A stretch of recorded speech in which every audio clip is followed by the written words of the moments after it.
The Allegory of the Cave by Plato. Excerpt from The Republic, 514a to 520a. Part 1. Setting the scene, the cave and the fire. The cave. Socrates. Imagine this. People live under the earth in a cave-like dwelling. Stretching a long way up towards the daylight is the entrance, towards which the entire cave is gathered. People have been in this dwelling since childhood, shackled by the legs and neck. Thus they stay in the same place, so that there is only one thing for them to look at, whatever they encounter in front of their faces. But because they are shackled, they are unable to turn their heads around. A fire is behind them, and there is a wall between the fire and the prisoners. Socrates. Some light, of course, is allowed them, namely from a fire that casts its glow towards them from behind them, being above and at some distance. Between the fire and those that are shackled, i.e. behind their backs, there runs a walkway at a certain height. Imagine that a low wall has been built the length of the walkway, like a low curtain that the puppeteers put up, over which they show their puppets, the images carried before the fire. Socrates. So now imagine that all along this low wall, people are carrying all sorts of things that reach higher up than the wall, statues and other carvings made of stone or wood, and many other artifacts that people have made. As you would expect, some are talking to each other as they walk along, and some are silent. Glaucon. This is an unusual picture that you are presenting here, and these are unusual prisoners. Socrates. They are very much like us humans, I responded. What the prisoners see and hear. Socrates. What do you think? From the beginning people like this have never managed, whether on their own or with the help of others, to see anything besides the shadows that are continually projected on the wall opposite them by the glow of the fire. Glaucon. How could it be otherwise, since they are forced to keep their heads immobile for their entire lives? Socrates. And what do they see of the things that are being carried along behind them? Do they not simply see these? Glaucon. Certainly. Socrates. Now, if they were able to say something about what they saw, and talk it over, do you not think that they would regard with which they saw on the wall as beings? Glaucon. They would have to. Socrates. And now what if this prison has also an echo reverberating off the wall in front of them? Whenever one of the people walking behind those in chains would make a sound, do you think the prisoners would imagine that the speaker were anyone other than the shadow passing in front of them? Glaucon. Nothing else by Zeus. Socrates. All in all, I responded, those who are chained would consider nothing besides the shadows of the artifacts as unhidden. Glaucon. That absolutely would have to be. Part 2. 3 stages of liberation. Freedom. Stage 1. A prisoner gets free. Socrates. So now, I replied, watch the process whereby prisoners are set free from their chains, and, along with that, cured of their lack of insight, and likewise consider what lack of insight must be if the following were to happen to those who are chained. Walks back to the fire. Socrates. Whenever any of them was unchained and was forced to stand up suddenly, to turn around, to walk, and to look up towards the light, in each case the person would be able to do this only with pain, because of the flickering brightness, would be unable to look at those things whose shadows he previously saw. Is questioned about the objects. Socrates. If all this were to happen to the prisoner, what do you think he would say if someone were to inform him that what he saw before were mere trifles, but that now he was much nearer to beings, and that as a consequence of now being turned towards what is more in being, he also saw more correctly? The answer he gives. Socrates. And if someone were then to show him any of the things that were passing by, and forced him to answer the question about what it was, don't you think that he would be at a wit's end, in addition would consider that what he previously saw was more unhidden than what was now being shown? Glaucon. Yes, absolutely. Looking at the firelight itself. Socrates.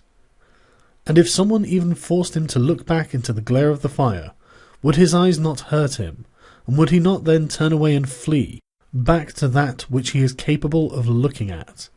And would he not decide that what he could see before without any help was in fact clearer than what was now being shown to him? Glaucon. Precisely. Freedom. Stage 2. Out of the cave into daylight. Socrates.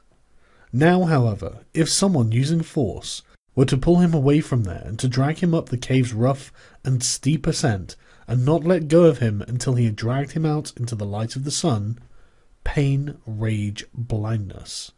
Socrates. Would not the one who had been dragged like this feel, in the process, pain and rage? When he got into the sunlight, wouldn't his eyes be filled with the glare, and wouldn't he thus be unable to see any of the things that are now revealed to him as the unhidden? Glaucon. He would not be able to do that at all, at least not right away. Getting used to the light. Socrates. It would obviously take some getting accustomed. I think if it should be a matter of taking into one's eyes that which is up there outside of the cave, in the light of the sun. Shadows and reflections. Socrates. And in this process of acclimatization, he would first and most easily be able to look at the shadows, and after that the images of people, and the rest of things as they are reflected in water. Looking at things directly. Socrates.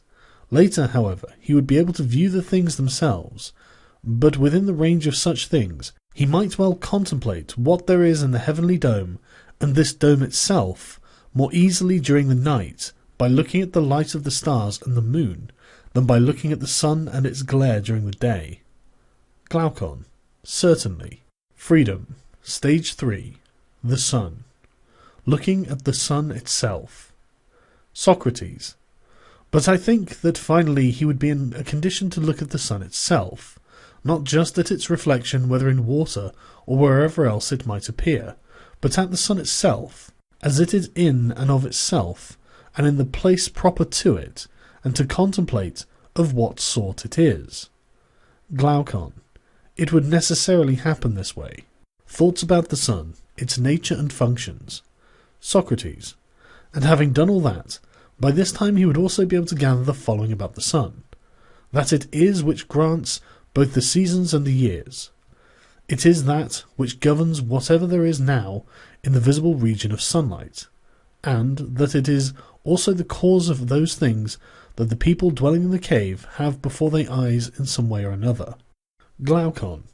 It is obvious that he would get to these things, the sun and whatever stands in its light, after he had gone out beyond those previous things, the merely reflections and shadows, thoughts about the cave.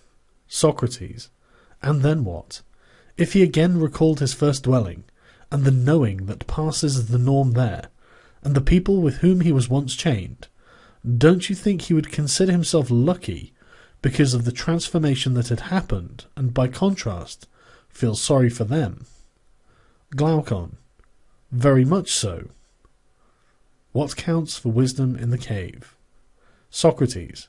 However, what if among the people in the previous dwelling place, the cave, certain honours and commendations were established for whomever most clearly catches sight of what passes by, and also best remembers which of them normally is brought by first, which one later, and which ones at the same time?